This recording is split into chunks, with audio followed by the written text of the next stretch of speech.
আজকে বাংলাদেশে বাউল সরকার, তাকে নিয়ে ফেসবুকে কি তোলপাড়। বাউল সরকার আমার আল্লাহর শানে কটূক্তি করেছে। আমরা চাই বাউল সরকার যে কটূক্তি করেছে, আমি আবারও বলছি, বাউল সরকার আল্লাহর শানে যে কথা ইউজ করেছে, যে শব্দ চয়ন করেছে, এর জন্য অবশ্যই অবশ্যই অবশ্যই তাকে শাস্তির আওতায় আনতে হবে। কোরআন সুন্নাহ মোতাবেক তাকে শাস্তি দিতে হবে। তবে মনে রাখবেন, বাউল সরকার তার কথা একদিনে বলতে পারে নাই। বাউল সরকার ওই দিন কথা বলার সাহস পেয়েছে যেই দিন বাংলাদেশে আজহার বিশ্ববিদ্যালয় থেকে লেখাপড়া করে এসে রসুলকে যেদিন কাউবয় বলেছে, জনগণ যখন প্রতিবাদ করে নাই, সেই দিন থেকে বাউল সরকারের কথা বলার ক্ষমতা অর্জন হয়েছে।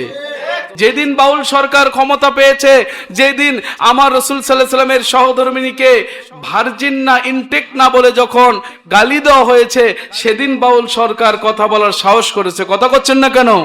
তাছাড়া এই ফাউল বাউল এদের হিম্মত হতো না আল্লাহর শানে এত বড় শব্দ চয়ন করার। তারা দেখতেছে আজহার বিশ্ববিদ্যালয় অমুক সাহেব, তমুক সাহেব, অমুক শায়েখ মাদানি, অমুক পাদানি, অমুক আজহারি, অমুক অমুক, এরকম করে তারাই যখন বলতেছে কারো কিছু হচ্ছে না, আমি একটু বলি না? কথা কন না কেন? আমরা বলবো, বাউল আবুল সরকারের ফাঁসি যদি বাংলার জমিনে হবে, তার আগে গোস্তাকে রসুল মোস্তফা নবীর সাথে যারা বেঈমানি করেছে, মোস্তফা নবীর সাথে যারা দুশমনির আকীদা পোষণ করেছে, নবীর পরিবারকে নিয়ে যারা কটূক্তি করেছে, এদের শাস্তিও বাংলার জমিনে হতে হবে। নয়তোবা আপনি শুধু এক গ্রুপের উপর যদি চাপিয়ে দেন, এটাও হবে কিন্তু আল্লাহর পক্ষ থেকে নয়, আপনাদের পক্ষ থেকে তাদের উপর জুলুম। কথা করছেন না কেন? আর যদি কেউ জুলুম করে, ইন্নাল্লাহা লা ইয়াহদিল কওমাজ জালিমিন, নিশ্চয় আল্লাহ পাক জালেমদেরকে কিন্তু হেদায়েতই করেন না। জালেমরা কিন্তু হেদায়েত থেকে অনেক দূরে, জালেমরা হেদায়েতই কিন্তু খুঁজে পাচ্ছে না। কেমনে তারা আপনাকে আমাকে পথ দেখাবে? কানাকে যদি সামনে দেন, কানাই তো নিজেই পথ চেনে না, আপনাকে আমাকে পথ দেখাবে কেমনে? ঠিক না বে ঠিক বলেন? এই জন্য তাদের কাছে যান, ফাসআলু আহলা যিকরি ইন কুনতুম লা তা'লামুন। যাদের ভিতরে অন্তর চক্ষু রয়েছে, যাদের ভিতরে আমার আল্লাহর জিকির রয়েছে, যাদের ভিতরে তাকওয়াতে ভরপুর, যাদের ভিতরে তাসাউফে ভরপুর, যাদের ভিতরে আল্লাহ এবং রাসূলের প্রেম ইশক ও মহব্বতে ভরপুর, তাদের সঙ্গী হন, তাদের সাথী হন, তাদের সাথে যান, তাদের সাথে ওঠা বসা করেন, তাদের সাথে খাদ্য খাওয়া করেন, তাদের কথা মানুন, তাদের কথা শুনুন, আমার আল্লাহর পক্ষ থেকে নিয়ামত নাজিল হবে। জোরে বলুন সুবহানাল্লাহ। কিন্তু বাংলার জমিনের মানুষেরা আজকে আমরা জাতে মাতাল তালে ঠিক, যাই ডাকলো আয় রে, বোঝা শোনা নাই রে, হ্যামেলের বাসিওয়ালা বাসি বাজাইলো রে, পেছনে পেছনে খালি ইঁদুর বাদক খালি ছুটলো রে। কথা করছেন না কেন? মনে করছে খালি আজহার বিশ্ববিদ্যালয় থেকে লেখাপড়া করে এসেছে, কি বান একটা হয়ে গেছে, কিছুই না, ওই দেশের সুইপারও ইংরেজি পারে।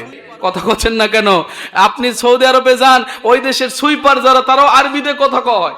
এখন আমার বাংলাদেশ থেকে ওই দেশে গিয়ে সুইপারগিরি করেছে, বাংলাদেশ থেকে গিয়ে ওই দেশে গিয়ে সুইপারগিরি করে এসে বাংলাদেশে একেবারে মানে এমন একটা জুব্বা পড়ছে, রাস্তা ঝাড় দিয়ে যাচ্ছে, আসে না? এই ঝাড় দেওয়া মুন্সিগুলো, নতুন মুন্সিগুলো এসে ফতোয়া দিচ্ছে, সৌদি আরব পুরো থাকলাম, সৌদি আরবে পীর খুঁজে পেলাম না। কথা করছেন না কেন? নতুন মুফতি ফিতনা আসে, এইরকম করে বুকের উপরে হাত বাঁধতেছে, কে রে তুই সারা জীবন নাবির নিচে হাত বাঁধলি, তাহাতা সুরা করলি, আজকে তুই বুকের উপরে হাত বাঁধতেছিস, আজকে তুই মিলাদে হাজার হাজার মানুষ মিলাদে কিয়াম করতেছে, বেয়াদবের মতো বসে আছে। কথা করছেন না কেন? বেয়াদব, আল্লাহ রাসূলের শানে বেয়াদবি করেছে। দুনিয়ার কোন মানুষের সাথে বেয়াদবি করলে আমি ছেড়ে দিতাম, নবীজির সাথে বেয়াদবি করেছে। এরা তো ওই বাউল সরকারের চাইতেও খারাপ, 100% খারাপ। তাদের বিরুদ্ধে রুখে দাঁড়ান। বাংলার প্রশাসনকে বলবো, বাউল সরকারকে গ্রেফতার করেছেন, কে আজহারি আর কে হামজা আর কে তারেক মনোয়ার আর কে কোন দল করে কোন ব্যক্তি, মানে কে আজহারি আর কে শায়েখ মাদানি, জানতে চাই না, জানার কোনো চিন্তা করি না। বাংলার জমিনে রসুলকে নিয়ে যারা কটূক্তি করবে, আমাদের দেহে বিন্দু পরিমাণ রক্ত থাকতে তাদের সাথে আমরা আপোষ করতে পারি না, পারি না, পারি না। কথা বলেন ঠিক না বেঠিক? রাজি আছেন তো ইনশাআল্লাহ? রসুলের শানে বেয়াদবিকারীদের, কটূক্তিকারীদের বাংলার জমিনে শাস্তি আমরা দেখতে চাই কি চাই না? আওয়াজ দিয়ে বলতে হবে, চাই কি চাই না?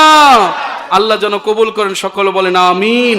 বাংলার জমিনে যদি খেলাফত কায়েম হবে, আজ অথবা কাল ইমাম মাহাদির নেতৃত্বে খেলাফত যখন আসবে, এই বাউল সরকারদের আগে, এই বাউলদের আগে বাংলার জমিনে নবীর বিদ্বেষী, নবীর দুশ্মনকারীদের শাস্তি আগে কায়েম করে তারপরে বাউল সরকারদের শাস্তি কায়েম করা হবে ইনশাআল্লাহ। বলেন জোরে, আল্লাহ যেন কবুল করেন, বলেন আমিন।